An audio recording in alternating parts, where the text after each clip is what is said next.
تیلیز در اوسه په معلوم پوهانو کې د دنیا اول فلسفي بلل کېږي. فادر اف فلسفي ورته وایي. دا ایونیا چې وه دا په ایشیای کوچک کې وه، یعنی ماینر ایشیا، کوچک کښنی ماینر. ته بیا په نقشه پر وګوره، په ماینر ایشیا کې ګریس راځي. یونان ته په انګریزي ګریس وایي، و یوناني ته ګریک وایي. ګریک فلسفي یعنی فلسفه یونان، یوناني فلسفه.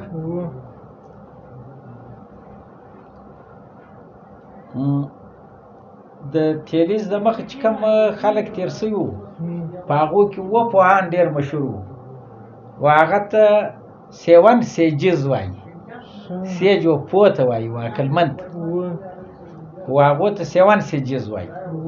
د هغو ښایسته اقوال وو، هغو هم غور و فکر کړی وو، شیانو ته یې کتله، د عقله څخه کار اخیستی، ذهني طور ډېر باصلاحیته خلک وو، هغه ته سیون سیجز وایي.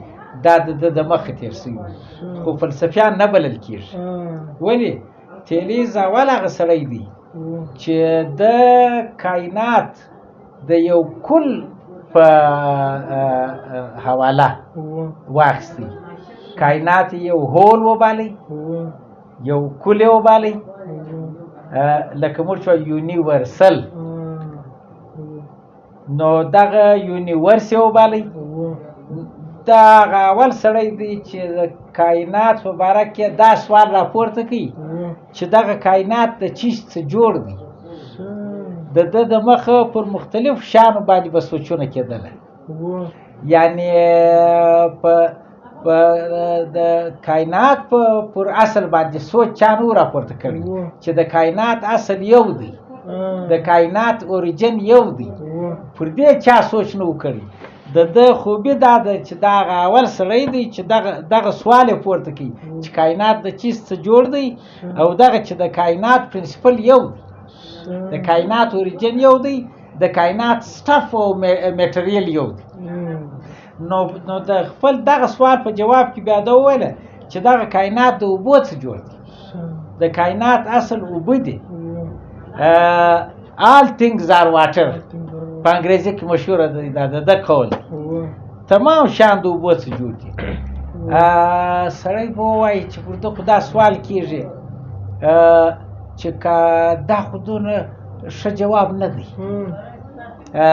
پر دې خو دا سوال کېږي چې د اوبو څخه به نو ډبره څنګه جوړېږي، د اوبو څخه به نو لرګی څنګه جوړېږي، د اوبو څخه به نو اوسپنه څنګه جوړېږي، د اوبو څخه به نو اور څنګه جوړېږي، چې په کائنات کې موجود هر شی دی دا د اوبو څخه جوړ. د اوبو څخه به سپیس مکان څنګه جوړېږي، د اوبو څخه به زمان ټایم څنګه جوړېږي.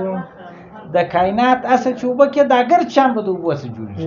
دا څنګه ممکنه ده؟ نو د دې دپاره دی وایي، دی به په جواب کې ووایي چې نو یو بل جواب یې دا دی چې کائنات د نتینګ څه جوړ دی، چې هېڅ شی نه دی د هغه څه جوړ دی.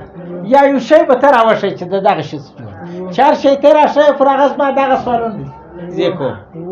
لکه تاسو چې زما د اوبو پر جواب باندې سوال پورته کړي، ته چې هر شی راښیې پر هغه هم زما دغه سوال کېږي. نو په اصل کې خبر دا ده چې بل د جواب د دې علاوه جواب هغه نو دا دی چې د نتینګ څه جوړ دی. کائنات د عدمه څه راغلی دی، هېڅ نه و جوړ. ټیک دی؟ نو دا خو بیا ډېر بعید ده د عقله څه در دا چې اوسپنه د اوبو څه جوړه شي، ډبرې د اوبو څه جوړ شي، ستوري د اوبو څه جوړ شي. در دې هغه ډېره بعیده. او د یو دلیل دغه درلود چې کائنات خپله په مځکه درې سي اوبه ده، یوه حصه مځکه. کائنات اوس هم د اوبو ډک دی. دا سوچ هغه قرآن ته نږدې سوچ دی. قرآن چې وایي چې وکان عرشه علی الماء، د خدای عرش پر اوبو باندې نو اوبه څونه ډېرې شوې د دغه رنګه کائنات د اوبو څخه جوړ بللو دی په ډک کې بلل نو دا د اوبو مختلف شکلونه دي لکه د اوبو یو شکل بخارات دي که نه دي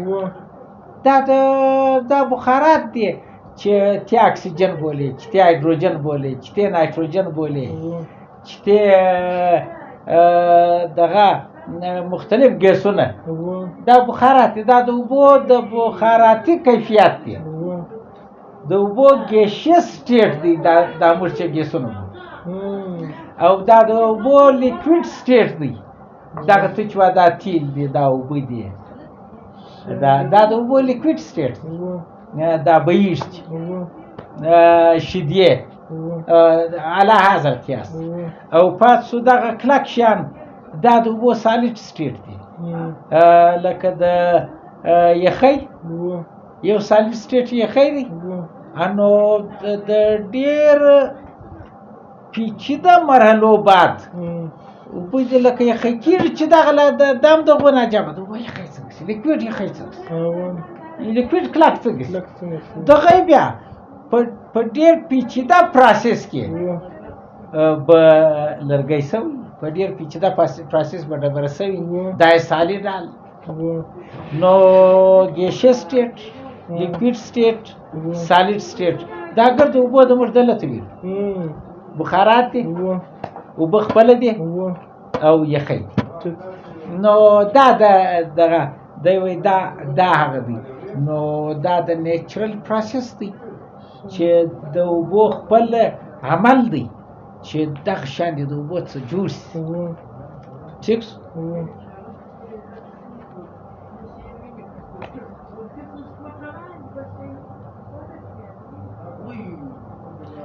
د مخې چا کائنات یو شی نه و بللی چې د کل په حیثیت د مطالعې ته د ذهن وړاندې شي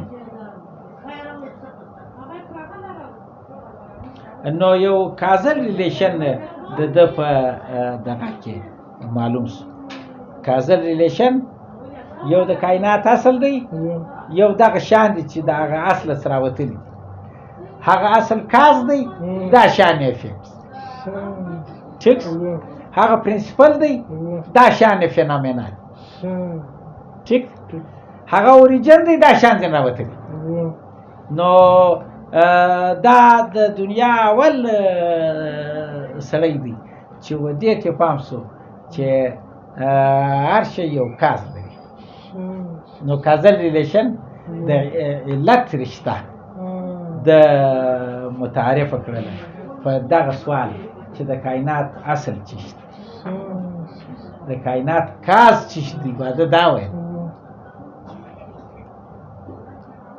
د دغه علتي رشتې په تلاش کولو کې د علت اوبه وبللې کائنات د هغه معلول د هغه افیکټ وباله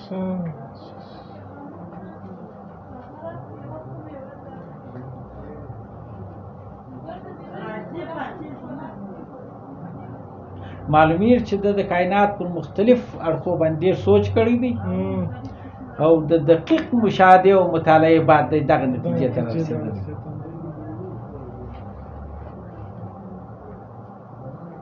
د پاک کې دغه دلیل هم راځي چې حیوانات او نباتات په اوبو دي بیا هغه دغه چې قرآن وایي کل شیء حی بالماء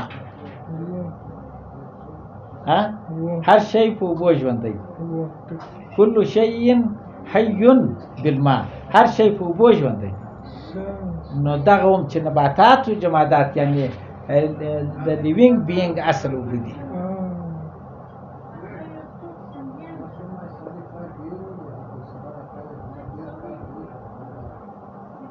دا په اصل کې دغه کار یو دغه و چې د فیزیکل پراپرټیز د کائنات غوښتي نو فیزیکل پراپرټیز دغه و چې د په اوبو کې ولیدله دا لیکویډ حالم درلود دا سالیډ صورت هم درلود دا ګیشیس سټیټ هم درلود فیزیکل پراپرټیز د کائنات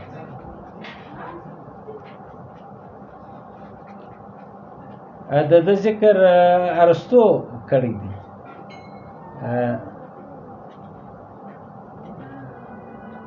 او د چې دغه کم فکر کړی دی دا لکه څنګه چې د ټیټ فلسفیانه فکر دی دغه ساینسي فکر دی. نن ساینس هم دا وایي چې کائنات د چیز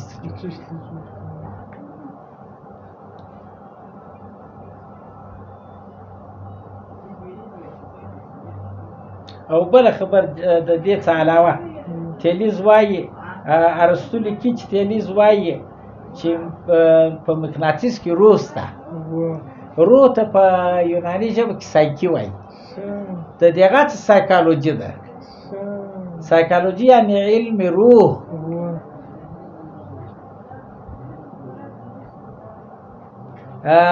که روح نه وای اوسپنې ته بیا حرکت نه شوی ورکولی. د مقناطیس کې روح پرته ده اوسپنې ته حرکت ورکوي. یو د دغه څه د خیالات څه یو ایډیا یې دغه وه.